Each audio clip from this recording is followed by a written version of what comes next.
This is a demonstration of how to operate the Nebraska Crop Budgets. To locate the budgets, go to the Crop Watch website and look for the Marketing and Economics page. Once on this page, you will find the current crop budgets. You can scroll down and you will find the Nebraska Crop Budgets entire report. You can click on the Excel file to download the entire packet. Once you have downloaded the file, the first thing that we want to do is unhide some of the tabs. Start by right-clicking on the lower tabs, and you will get a box that looks like this. We are going to unhide 3 of these tabs. The first will be the general variables.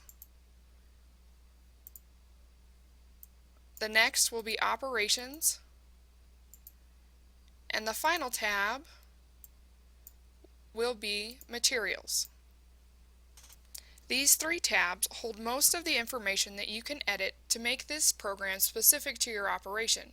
For example, here in the materials section, we have the ability to edit our materials by their purchase price. You will notice that other sheets also contain light blue shaded areas like this. These areas contain drop-down menus that allow you to select items from a list. To edit a budget, we can select the budget that we want across the bottom tabs.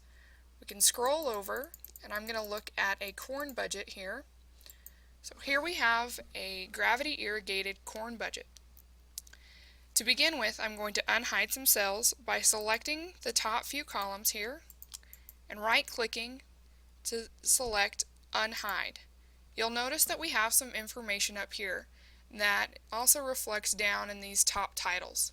What this allows us to do is edit this information. For example, if we only have a 14-inch allocation of water, we can enter it here and that will adjust throughout the sheet. We can also adjust our yield by unhiding those rows 2 through 4. So if my estimated yield is 200 rather than 215, I can plug that in there. As we move down the sheet, we can see that, again, the blue shaded areas are drop-down menus that allow us to select different field operations in this case. The yellow areas allow us to edit the number of times we pass over the field. So these areas we can change to 2 or back to 1. As we come down, we can see the Materials and Services section, which is very similar to the previous section. Again, drop-down menus and yellow areas that allow us to edit the percent applied or the application rate. Remember that the white fields are formulas pulled from other areas. So rather than editing the white areas, we need to find out where these totals come from. We know that the prices will come from our materials page for this specific section and can be edited on that page, not here in the white section.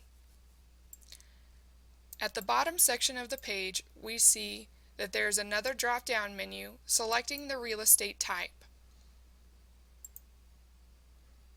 Finally, the budget will show us a total cost per bushel and a cash cost per bushel.